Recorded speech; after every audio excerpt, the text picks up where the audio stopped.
Leadership isn't complete, is not successful if the leader does not pass on the baton. Until you have passed on the baton as a leader, or at least you have prepared those to pass the baton of leadership onto, you are not and you can't be judged successful. Welcome to Leadership Monday. My name is Olatunji Shubodu. It's my pleasure to join you again this morning or this afternoon, whatever may be the time that you are watching this, to hand you the nugget for doing leadership right this week. This program is brought to you by Emmet Leadership Academy, where I am founder and CEO. At Emmet Leadership Academy, we nurture leaders based on truth. We nurture leaders based on truth. And truth for us is found in no other place than the Word of God. I'm speaking this morning, calling your attention, encouraging you on why leaders must pass the baton, on why leaders must pass on the baton. Leaders are not called to sit tight. Leaders are not called to perpetrate and perpetuate their tenure. They are called for a season. They are not called for all seasons. Into that seat of leadership, into that role or responsibility of a leader, it's not an all season appointment. It's not an all season privilege. It's a seasonal privilege. You are called to do a job, and a vital job for that matter. And that job should not take you forever to do. That job is to reproduce people like yourself, is to empower others to take over from you, is to be used as an instrument for developing people who can do better than you. That's why Jesus said that those who believe in him, he said, greater works than he did shall they do. So imagine a leader of that stature, a leader of that caliber, saying those who believe in him, those he empowers to become his successors, they will do greater works. They will achieve, more profound things than he has achieved.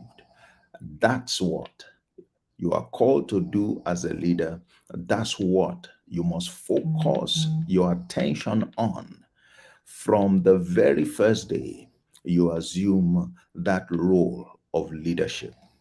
I want to call your attention to a very important statement that Jesus made. A leader of leaders, one whose impact remains till today, and one that anybody who is serious about learning how to lead and to lead right must study. He said in John 20 and verse 21, and that was after he resurrected, he saw his people, the 11 now that remained out of the 12. One of them, of course, had a different destiny, as he acknowledged in John 17. So when he saw his people and he made a statement to them, he said to them, as the Father has sent me, so even so send I you. He said, I am sending you out just as the Father had sent me. Notice that in John 17, he had given his scorecard. He had said to the Father, the mandate that you gave me, I have accomplished it. I have accomplished it. So he was done preparing his people, members of his team, to go ahead, take over from him, and do better than he did, and do, as it were, the greater works than he did. Now, he came, and this time he formally passed on the baton. He formally passed on the baton. He formally took his leave from the scene. He put his people out there. He gave them, the charge. Go ahead. It's your turn now. Go and do the greater things. You have been empowered. This is the reason why you have helped me to accomplish my own task. So when you are leading, the people that you work with have been given to you to help you accomplish your task. And in the process, you must develop them. If you don't develop them to take over from you, if you don't develop them such that they can do better, accomplish greater things than you accomplish, you have failed in your responsibility as a leader. You have failed in your responsibility as a leader. So I'm calling your attention, dear leader. I'm calling your attention, whether you are just getting into a leadership role or you are a veteran, an experienced leader.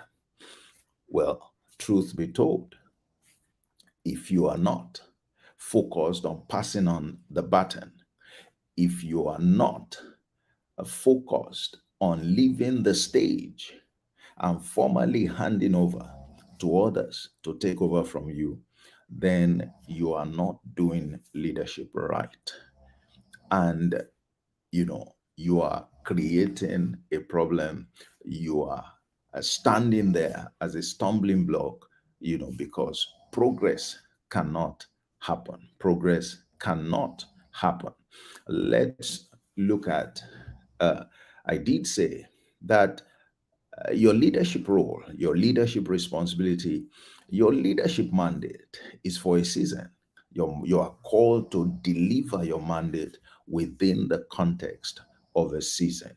You are not an all season ruler, and that's why it's an aberration for somebody to stay in a leadership role, whether you are head of state or president, whether you are the head of a company, in whatever role that you have been called to play.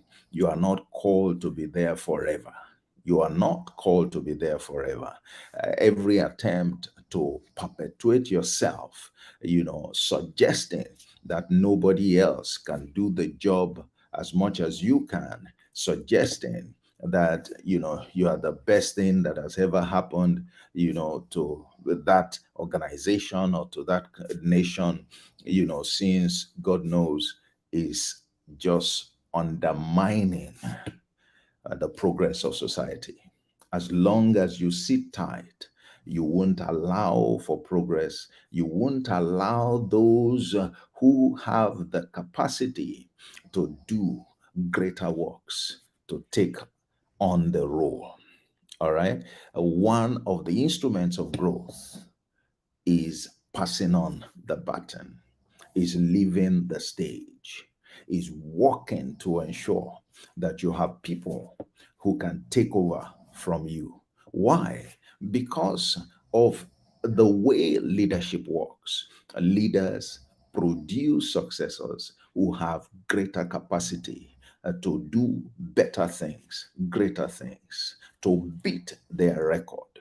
And so, if you truly act as the leader that you are called to be, then you are an instrument for achieving growth, for driving growth, for making greater things happen. The more you sit tight in that role, on that seat, the more you undermine the system from growing. The more you undermine the system from growing. And that's no longer leadership. That's selfishness. Selfishness. All right. And perhaps also, a pathetic lack of understanding of what your leadership responsibility is all about. In John 15, and verse 16, where it shows there, it says, "You didn't choose me, I chose you, and I appointed you to go and bear fruit, and that your fruit should remain." If you like, you can interpret that, to mean I chose you, I appointed you, I put you in that role so that you can bear lasting fruit. Lasting fruit. That means that you are supposed to make an impact that goes far beyond you. You are supposed, as a leader, to make an impact that will outlast your reign. How do you do that? It's not by the results, so-called bottom line results that you get. It is by the quality of people that you hand over to, that you pass the baton on to. All right, that you pass the baton on to. So you are called, your role is already defined. Go ahead, bear fruit. That is, develop people who will outlast you, develop people whose impact, the way that you achieve lasting fruit is by putting people in place that you have trained, that have the capacity, to do better than you. The way that a seed lasts forever is that it produces fruit that also embed many seeds. And so that's the way that the process is supposed to work. All right. Now, you are called to transform life. You are sent to transform lives. When it says go and bear fruit and lasting fruit, what it's saying, go and make transformation happen in the lives of those that you lead, in the lives of those that you supervise. In John 17, verses 2 to 4, Jesus made it clear what his mandate was. He said, "You gave me power and authority so that I will give eternal life, all right, to everyone that you have given me." So when you are leading those people who are serving under you, who you are supervising, you didn't put them there, even if you had the opportunity to appoint them. All right, they were meant to work with you, to help you, not to be used by you in inverted commas, but to work with you to accomplish the purpose of your leadership. And the first purpose of your leadership, the most important purpose of your leadership, is to develop the same people so that they can take over from you. So you are expected to start focusing on the transformation of the lives of your people, of members of your team, from the very moment that you take over, from the very moment you step into that leadership role. That's what you must focus on. A leader must never complain that he or she never had the time to prepare successors. Leaders fall into that unfortunate situation, all right, because they don't focus on succession from the very day they get on that seat. Succession is the hallmark of successful leaders. You must produce people who will take over from you. You must produce people who are an embodiment of greater abilities, greater capacity, greater commitment to leadership than yourself. That's your mandate. You have to do that. You have what it takes to do that. If you need to acquire the skills, acquire the skills. That's why you are the leader. That's why you are the leader. So wake up and understand that you must pass the baton as a leader. You must leave that seat and do it consciously. You must prepare people who have capacity to trump whatever it is that you claim to be your results. You are sent to prepare fishers of men. Jesus was a fisher of men. In Matthew 4 and verse 19, he said clearly to the people, he said, "Follow me. I want to lead you, but I'm leading you somewhere. I'm leading you. The destination is to transform your lives, is to make you leaders like me." He was a fisher of men, and he had what it took. He understood his mandate. He had the capacity to reproduce, those others. And that's precisely what he did. That's why the time came and he said to them, he said, Gentlemen, I am sending you out just as I was sent. I was sent. I wasn't sent to come and become a sit tight leader. I wasn't sent to pose as if I'm the only one who can lead, who can get things done, who can organize things. No, I was sent to do a job. That job has a time limit, and that job requires that I hand over at a particular time to others. It requires that I prepare others. In fact, it requires that as many people as I have the privilege to supervise, I prepare each of them uh, to lead. I prepare each of them to lead. Once you take your eyes off that ball, every effort you are making as a leader will go to naught, will become meaningless. It will become meaningless. Jesus knew that he had to vacate the seat. He knew that he had to vacate the seat. A time must come where you vacate the seat. Don't wait until you are removed. Get ready to be removed. Get ready to step aside. Get ready to put your people in place, in positions where they can do better than you. That is the pride of a leader. That is the hallmark of leadership success. And it's a humbling reminder that you are good, you are relevant, you are needed, you can do great things. But more importantly, all of those endowments, they are given for you to develop people who would be better than you, who can do even greater things. And which leader will not be interested in that? Except you are not authentic, except you are there for reasons other than the mandate that you have been given. And that would be a shame. That would be a shame. So I want to call your attention this morning.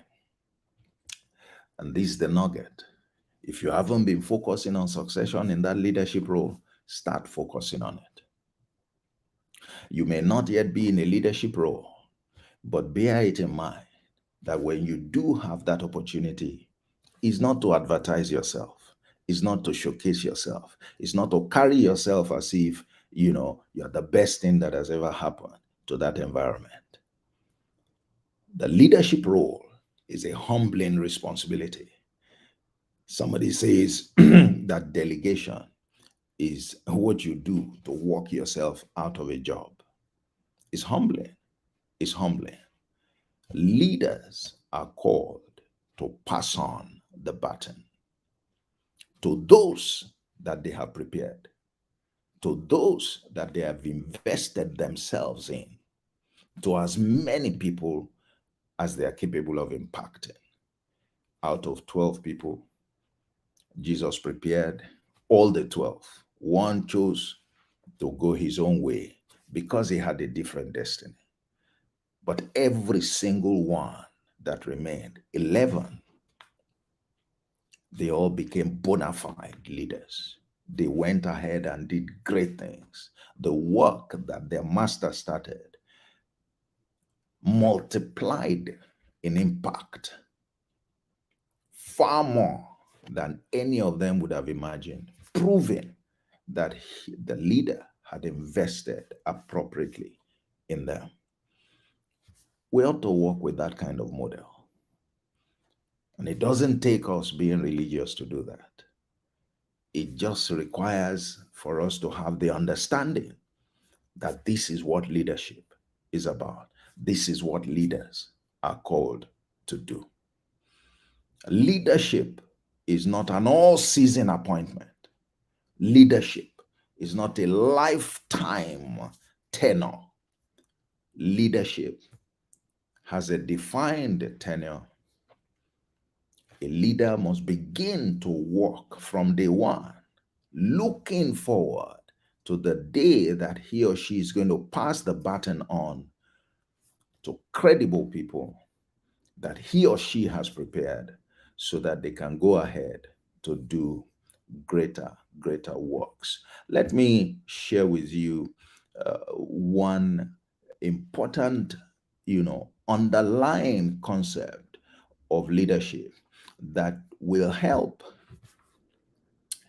to each a leader to understand what you are doing when you are preventing, when you stand in the way of what your leadership is capable of, achieving. So the leader is meant to reproduce himself or herself. In reproducing yourself, you foster continuity. In reproducing yourself, there's the concept of replicating, not just what you have done. All right. At least you guarantee that what you have done will be done many times over. And then there is growth because those people that you have prepared who will go out and operate like you, either in that your position or in other roles that they are appointed to, all right, they would achieve. Each of them individually would achieve greater than what you have achieved. So imagine whatever it is you have achieved as one leader. If you produce 5 leaders, what you have succeeded in doing is that when you step aside, you have empowered people to go ahead and do 5 times what in fact, each of them will do at least twice of what you did. 5 of them will do 10 times what you did. You see the impact. Why do you want to sit on the seat and be there forever? When you have done your own, you need to step aside so that your people can go ahead and do 10 times, 50 times, 100 times more. All right, depending on how many people you produced. If you truly have the interest of everyone, of the community, of the company, of that unit, of that department, of that group, if you have their interest at heart as a leader, then you would focus, on delivering on your mandate. And then, of course, there is progress. There is continual progress, not just continuity, continual progress. These 5 things you prevent the system from enjoying when you don't understand that there is a time as a leader that you are required to pass on the baton. So I want to encourage you in that role. Begin to focus all your efforts on passing on the baton sooner than later. You are called into that leadership role for a season. For a season. And that season, you must do everything. Within that season, you must do everything to make sure that the people are prepared to carry on when you step aside. And you don't have to wait until you are removed. You don't have to wait until people begin to complain. If you're a good leader, you know when to leave. You are eager to leave. You will leave with fulfilled. You will leave with excitement, knowing that your reign, your tenure has produced lasting fruit that will last well into the future. That's what I want to call your attention to. That's the nugget I'm handing out for this week. So as you go ahead into this week, dear leader, remember you are called to prepare people that you can pass the baton onto. Pass on the baton. I hope that our short discussion this morning has benefited you. Please Go ahead. If you haven't subscribed, subscribe to the channel. You will find a lot more videos on different aspects of leadership. Spend time, build the capacity, become the leader, all right, that you are looking forward to. Okay. Many of us want leaders, credible leaders, to appear out of the blues, and we're not doing anything to build our own capacity to provide quality leadership.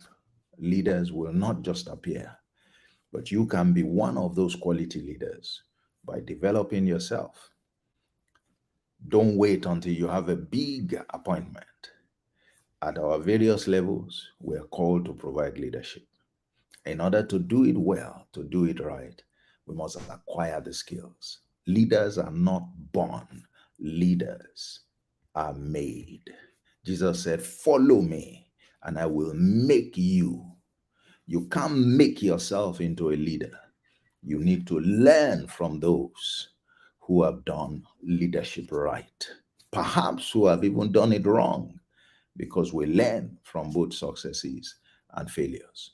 So for us to think that you can just become, you know, a leader and you wait until you have that appointment, I want to announce I have news for you. The same complaints that you are making about today's leaders, who were never trained, by the way, in the business of leadership, that's the complaint that others will make about you if you don't get trained, develop yourself in this area.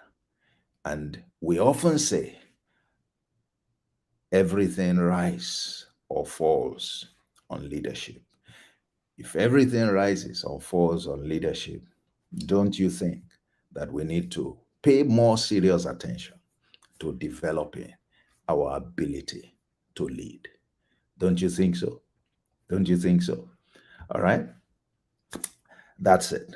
So go ahead. There are resources on the platform that you can take advantage of. And if you check the description also, there are programs, that you can take advantage of. There's the Smart Leader program, 30 days, concentrate, receiving videos every day. You hear directly from me with assignments given to you, and I will respond to you by video personally. Your ability or your capacity to do leadership right will turn around within 30 days. So I want to encourage you to do that. There is the Authentic Leadership Academy. It's a community. The link is there. Join the community and interact with others who are developing themselves into authentic and credible leaders. A variety of initiatives of leadership development opportunities for you. Just check the description, for guidance. And like I said, the resources are abundant on my channel, either on YouTube or on Facebook, and you can take advantage of them. And they are free. All right. And if you need personal attention, reach out to me. Just, um, you'll find my email as well, and then we can discuss. I have executives I train in the business of leadership, and every one of them has a testimony. Someday I would share some of their testimonies, some of their experiences on the channel for uh, for you to just have a sense of what is possible, for everyone who has commented today. I want to say thank you. Please keep it up. Others will see your comments, others can learn from your comments, and I appreciate it.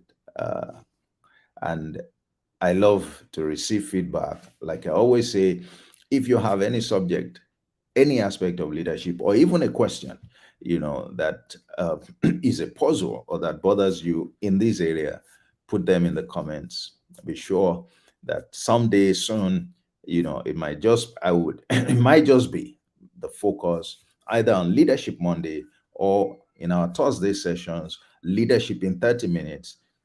I would examine such so that you can have, the assistance and the guidance that you require. Once again, it's been a pleasure coming to you today. Join me on Thursday. The time is same time, and there we'd have a lot more time, to spend together to speak on the subject of leadership, to speak on the all important subject of leadership. I believe this Thursday I'll be speaking on the subject, the spirits that leaders transfer, the spirit that leaders transfer. And that, is to open our eyes and to call our attention to a dimension of leadership that we're often not mindful of, that we're often not mindful of. And that, is that leadership is spiritual. It has spiritual dimension. There's an interaction between the spirit of the leader and the spirits of those who are following. Join me Thursday morning, and you would receive very vital and valuable insights on that dimension of leadership. For us, it's about doing leadership right. At Emet Leadership Academy, we nurture leaders based on truth. And truth is found nowhere else than in the Word of God. Thank you once again. It's been Olatunji Shobodu on Leadership Monday, and this comes to you um, from Emmet Leadership Academy. Enjoy the rest. Have a wonderful week, and God bless you. Bye bye.